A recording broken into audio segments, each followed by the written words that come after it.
Halo teman-teman kos-kosan, gimana kabar kalian? Baik-baik saja kan? Karena spoiler Jujutsu Kaisen masih lama. Di video kali ini Abdi Kos akan bahas sesuatu yang mungkin sudah banyak teman-teman tahu, tapi jarang ada yang menegaskan, yaitu tentang kepopuleran Gojo Satoru. Yap, banyak yang tahu dan paham kalau Gojo Satoru adalah salah satu karakter paling populer di Jujutsu Kaisen. Bahkan mungkin salah satu yang terpopuler di generasi baru shonen. Tapi ya, pertanyaannya, seberapa populer Gojo Satoru? Benarkah dia adalah karakter yang menggendong kepopuleran Jujutsu Kaisen? Yuk langsung aja kita bahas tentang kepopuleran Gojo Satoru. Check it bro.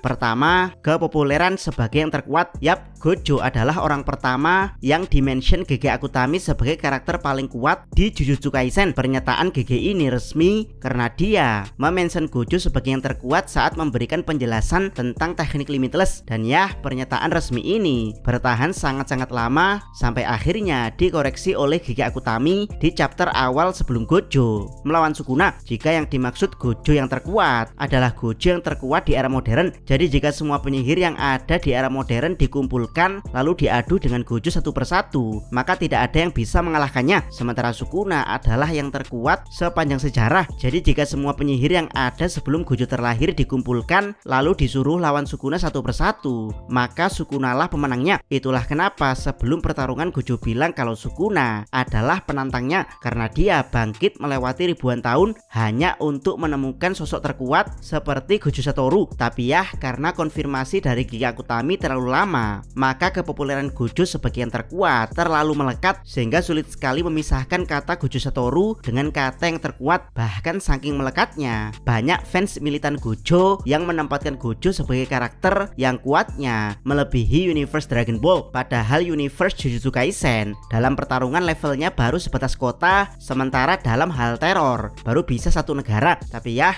karena GG bisa menggambarkan power level Gojo dengan sangat bagus ditambah fans fanatik, maka sangat wajar kalau ada yang mengklaim Gojo Satoru lebih kuat dari universe Dragon Ball yang memang suka mempermainkan power level hanya untuk milking. Buat yang tidak paham anggapan fans ini, Abdi Kos jelaskan secara simpelnya. Saat menjelaskan kekuatan limitless Gojo, GG mengotak-atik kekuatan tersebut hingga jadi pertarungan epic yang di luar nalar. Tapi ya, meski epic dan di luar nalar, tapi masih tetap dalam koridor penjelasan kekuatan limitless yang masuk akal. Sementara di Dragon Ball, ada saatnya Goku kebal terhadap serangan penghancur planet, tapi ada saatnya Goku terluka oleh hal-hal remeh seperti laser dan peluru biasa. Ada kalanya virus bersin dan menghancurkan planet, tapi saat pertarungan virus di bumi, dia tidak hanya bersin tapi mengeluarkan energi blast, tapi planet bumi tidak juga hancur. Inilah yang dinamakan konsistensi dan inkonsistensi dalam membangun power level. Kedua, kepopuleran dari segi award dalam kurung resmi. Yap, secara mengejutkan, Jujutsu Kaisen memenangkan penghargaan Anime of the Year di Crunchyroll Award 2024, di mana Jujutsu Kaisen memborong yang terbanyak penghargaan yang ada di Crunchyroll. Buat yang tidak tahu, Crunchyroll adalah platform streaming anime paling populer. Banyak platform streaming anime populer seperti Netflix, Hulu, dan Beatstation, tapi untuk kategori keseluruhan di dunia, Crunchyroll adalah yang paling populer. Dan ya, penghargaan anime dari Crunchyroll ini disebut-sebut sebagai yang paling bergengsi di antara semua penghargaan yang ada, bahkan sering disebut sebagai Anime Award. Dan ya, suksesnya Jujutsu Kaisen sebagai Anime of the Year tidak terlepas dari peran Gojo Satoru, karena hampir dari semua penghargaan yang diterima Jujutsu Kaisen ada peran Gojo Satoru di dalamnya. Pertama, penghargaan desain karakter terbaik adalah desain karakter di arc Gojo. Kedua, penghargaan directing terbaik adalah directing di arc Gojo. Berikutnya, penghargaan action terbaik juga ada andil Gojo Satoru di dalamnya, baik itu di arc Hidden Inventory, aka arc Gojo atau arc Shibuya. Supporting karakter terbaik juga dimenangkan oleh Gojo Satoru. Opening anime terbaik juga opening dari arc Gojo Satoru. Dan terakhir, pemenang pengisi suara terbaik adalah Yuichi Nakamura, yang tentu saja bisa kalian tebak dia adalah pengisi suara Gojo Satoru. Jadi ya, kepopuleran Gojo dari segi award resmi sepertinya tidak perlu dipertanyakan lagi.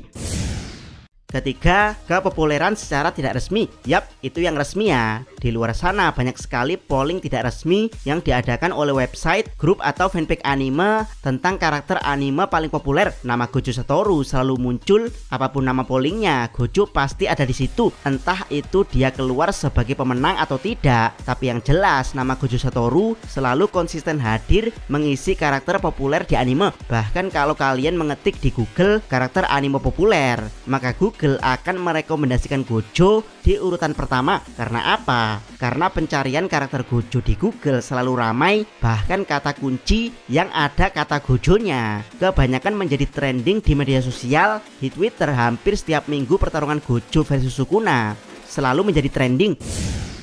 Keempat, pusat trend center sempurna untuk generasi baru. Jika kalian bertanya 5-20 tahun lalu alias generasi 90-an dan 2000-an awal, siapa trend center yang menjadi simbol kepopuleran anime? Jawabannya adalah karakter anime yang punya impian. Jadi karakter-karakter seperti Luffy dan Naruto akan jadi trend center yang menginspirasi generasi 90-an untuk mewujudkan impian mereka. Tapi ya, memasuki era teknologi dan Gen Z yang semuanya serba instan, ada pergeseran trend center dari yang awalnya perjuangan menggapai mimpi menjadi karakter super kuat dengan wajah tampan, penampilan rapi dan tubuh ideal. Yap, di generasi baru ini kebanyakan MC kalah populer dengan karakter sampingan. Eren kalah populer dengan Levi, Atsushi kalah populer dengan Dazai, Deku kalah populer dengan Bakugo, dan Gon kalah populer dengan Killua. Tapi ya, dari karakter yang Abiko sebutkan barusan, kebanyakan punya kekurangan. Levi keren, OP dan ganteng tapi dia cebol. Osamu kurang rapi, Bakugo pemarah, dan Killua punya perawakan mirip anak kecil. Jadi ya, siapa trend center sempurna dari generasi baru ini yang kepopulerannya melebihi MC? Jawabannya tidak lain adalah Gojo Satoru. Yap, Gojo bukan hanya OP, tapi dia adalah gambaran kesempurnaan dari suatu karakter di anime. Dia tampan, tinggi, keren, kaya raya, punya kuasa, punya mata biru yang indah khas cowok Eropa, punya humor konyol tapi juga bisa serius. Penampilan dia juga rapi, khas pekerja kantoran. Yap, Gojo ini adalah gambaran keluarga cebol atau artis K-pop kalau dia ada di Korea. Gojo adalah gambaran dari pangeran tampan di impian mereka yang tumbuh dengan impian menikahi pria kaya dengan humor konyol. Bahkan saking tampannya Gojo, dia bukan hanya punya fan girl tapi juga punya fanboy yang sangat besar. Cosplayer Gojo selalu mudah dikenali dan ramai. Bahkan saking trend centernya Gojo, dia punya lagu tidak resmi yaitu Daddy's Home dari Usher. Gojo juga jadi bahan meme populer meski tidak sepopuler Anya. Dan terakhir, segala hal yang melibatkan Gojo akan mudah sekali viral karena kepopuleran Gojo membuatnya mudah sekali dikenali. Kalian lihat Ganjar berambut putih, kalian lihat Gojo, kalian lihat Kuas, kalian lihat Gojo. Yang lebih ekstrim, kalian lihat karakter anime berambut putih, maka kalian akan ingat Gojo. Walaupun karakter berambut putih tersebut lebih dulu keluar daripada Gojo Satoru. Kakashi adalah Gojo versi ninja, Killua adalah Gojo versi bocil, Kaneki adalah Gojo versi gold atau Gojo versi depresi. Yang terbaru adalah Umemiya Hajime di anime Windbreaker. Dia disebut-sebut sebagai reinkarnasi dari Gojo Satoru di anime lain karena vibe Gojo kerasa banget di sosok Umemiya. Kalau kalian tidak percaya, silahkan baca komen di YouTube video yang ada scene Umemiya Hajime. Pasti semuanya mereferensikan dia sebagai Gojo Satoru. Dan ya, inilah yang Abdiko sebut sebagai trend center, yaitu jika kalian melihat sesuatu yang mirip, maka kalian akan langsung teringat pada sosok tersebut. Kelima, apakah Gojo menggendong kepopuleran Jujutsu Kaisen? Banyak yang tidak terima ketika fans Gojo mengatakan bahwa kepopuleran Gojo menggendong Jujutsu Kaisen. Abdikus pribadi sebenarnya juga tidak sepakat kalau kepopuleran Gojo menggendong cerita Jujutsu Kaisen, karena tanpa Gojo sekalipun manga Jujutsu Kaisen tetap berjalan dengan cerita yang enak untuk diikuti, bahkan lebih enak untuk diikuti karena Gojo adalah tembok penghalang cerita yang harus dihancurkan. Tapi ya, kalau soal kepopuleran Jujutsu Kaisen karena digendong Gojo, Abdikus harus mengakui kalau itu adalah fakta. Jadi ya, dari segi cerita, Jujutsu Kaisen tetap akan berjalan meski tanpa Gojo. Tapi Jujutsu Kaisen akan lebih populer jika Gojo masih ada di dalamnya. Terbukti penjualan manga Jujutsu Kaisen menurun setelah kematian Gojo. Bahkan meski anime season 2-nya sukses besar, ini bukti kalau Gojo punya pengaruh besar untuk kepopuleran Jujutsu Kaisen.